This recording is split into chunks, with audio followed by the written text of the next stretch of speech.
મહીસાગરના લુણાવાડાના cottage વિસ્તાર પાછળ આવાસ મંજૂર કર્યા પછી વહીવટીતંત્ર દ્વારા દબાણની નોટિસ આપવામાં આવી।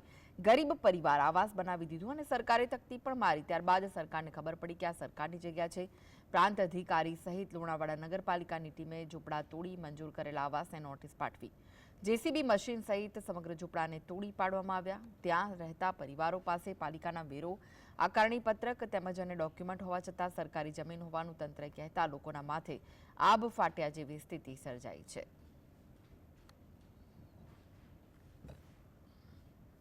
બધા સમયથી અમે નોટિસ આપી રહ્યા હતા।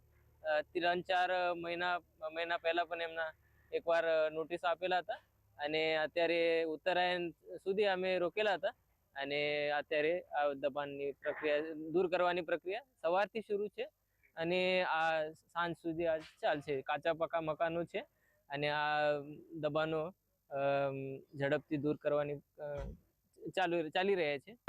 આ વાત અમારી જાણ હેઠળ છે। 3-4 મહિનાથી અમે જોઈ રહ્યા છે પણ અમે આ જોયેલ છે કે આ સરકારી જમીનમાં મકાન બનાવેલ છે અને એમની જમીન પાછળના ભાગે છે। એમનું સિટી સર્વેનું એવું કેવું છે એમાં એક અરજદારની પણ જવાબદારી છે ને કે અમારે જમીન અમારા મકાન બને છે આ કરેક્ટ જમીનમાં બનાવે, આ તો એમની જવાબદારી છે ને।